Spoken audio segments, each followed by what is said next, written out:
السلام علیکم ورحمت الله. زیم شامیر خان او په دې ټیم کې موجود یم په مدینه منوره کې او په مدینه منوره کې خاص د مسجد نبوي صلی الله علیه وسلم په صحن کې. نو نن به کخیری مونږه شروع کوو په زیارتونو باندې. نو ما ویل سورکا چې شروع د مسجد نبوي صلی الله علیه وسلم د خوانه وکړو. خمون ونن زیارتونو د هغه ځای کوو د خیر سره چې په کوم ځای کې حضرت محمد صلی الله علیه و آله وسلم منځونه کړي وي، نوافل کړي وي او تهجد کړي وي. د هغه ځایونو زیارتونه به کوو چې چېرته جنګونه کړي دي.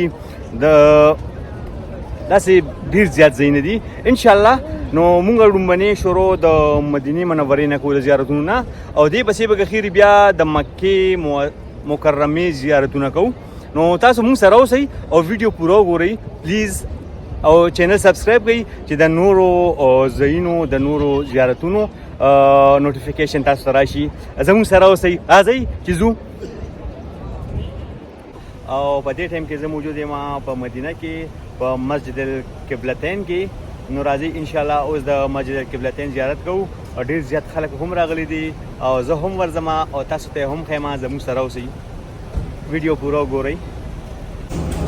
قبلتین مسجد په ګیټ څنګه موږ دننه شو، نو د زنانو دپاره بیل لار وه او د سړو دپاره بیل، یعنې یو طرف ته سړي تله او بل طرف ته زنانه تلي او خلک ډېر زیات وو. نو راځئ چې اوس موږ هم ورشو. ښه دوستانو، مونږ د خیر سره را دننه شو مسجد القبلتین ته دننه راغلو. تاسو به وایئ چې مسجد القبلتین کوم یو مسجد دی؟ مسجد القبلتین هغه مسجد دی چې په کوم کې دوه قبلې دي. حضور علیه السلام باندې وحی وفا، په مونځ باندې حضرت محمد صلی الله علیه وسلم ولاړ و چې یاره تاسو مخ بیت الله شریف ته واړوئ د بیت المقدس نه. نو هغې په مونځ په دوران کې مخ چې دی خپل هغه بیت الله شریف ته واړولو. نو هغه وخت نه دې ته اوس قبلتین ویلی شي، یعنې د دوو قبلو جومات مسجد. نو راځئ زه دننه ځم. راختې وو په سیکنډ فلور کې وو، خو دننه د مونځ ځای ته ځو او دننه مسجد ګورو. زموږ سره اوسئ. اسلام په شروع کې مسلمانانو به خپل مخ مسجد الاقصی طرف ته کو او مونځ به یې قایم کو. ورځ حضرت محمد صلی الله علیه و آله وسلم په مونځ ولاړ و او 2 رکعاته مونځ یې هم پوره کړی و چې په دې کې پې وحی نازل فه چې تاسو خپل مخ مسجد اقصی د طرف نه، یعنی د شمال د طرف نه خپل مخ جنوب طرف ته کوي، یعنی د مسجد الحرام طرف ته خپل مخ تو کوي. نو 2 رکعاته مونځ چې دی هغه د مسجد الاقصی طرف ته قایم کړی شوی و او 2 رکعاته مونځ چې دی هغه د مسجد الحرام طرف ته مکمل کړی شو.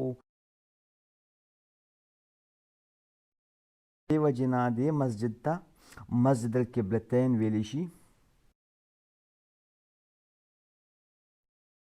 په یو ټایم باندې 2 قبلو ته یو مونځ پوره کړی شوی دی.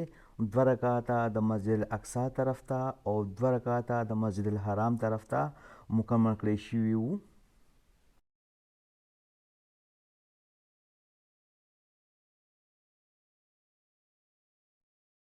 تر ډېر ټایمه پورې په دې مسجد کې 2 محرابه موجود وو، یو د شمال طرف ته او یو د جنوب طرف ته، یعنی یو د مسجد الاقصی طرف ته او یو د مسجد الحرام طرف ته.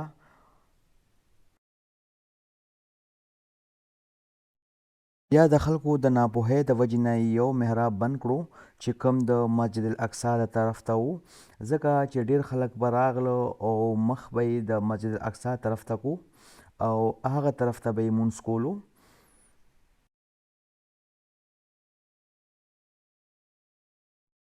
نو دې وجې نه یې د مسجد الاقصی طرف ته چې کوم د شمال طرف ته محراب و نو هغه یې بند کړی او صرف د مسجد الحرام طرف ته چې کوم محراب دی هغه اوس شته دی او خلک ورته مونځونه کوي.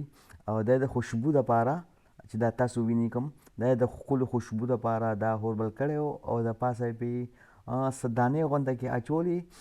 ما خو نه پېژانده، خو چې کله زه ورنږدې شوم نو ډېر ښکلې خوشبویي وه او موږ ته یې ډېر زیات مزه راکړه. په ټول مسجد کې د دې خوشبو وه. اوس دا محراب چې دی دا د مسجد الحرام طرف ته دی، یعنی د جنوب طرف ته دی. او اوس زه تاسو ته ښیم به صرف د یو مصلي په شان جوړ کړی دی، مصلي په شان یو نشان یې جوړ کړی دی، هغه د مسجد الاقصی طرف ته دی.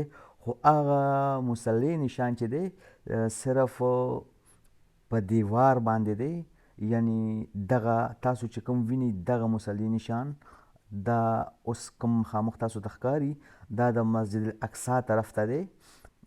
صرف نشان دی د مصلي د خلکو دپاره چې یاره دې طرف ته مسجد الاقصی وه، د مسلمانانو مخکینی کعبه چې وه هغه دې طرف ته وه، خو محراب چې دی هغه یې بند کړی دی. د 2 رکعته مونځ نه بعد د مسجد القبلتین زیارت په دې ټایم کې مونږ کمپلیټ کو او اوس به ځو بهر ته. هذا چې ځو دوستانو، تاسو خپل نومونه وایئ. تاسو خو انټروډکشن ما سره نه کوم. زه نصر الله د هنګونه یم. نصر الله خان د هنګونه. او تاسو؟ کفایت الله هنګو. کفایت الله هنګو. په مسجد القبلتین په مدینه کې موږ سره دا 2 ملګري ما سره یو ځای او موږ خو ستا ویډیوګانې ډېر په شوق ګورو. مایل ښه راځئ نو دې هم پکچر سیلفیان جوړ کړه. مایل راځي زه تاسو سره هم ویډیو جوړوم. نو انشاءالله په چینل باندې به بیا دا ویډیو واچوم، بیا ګورئ.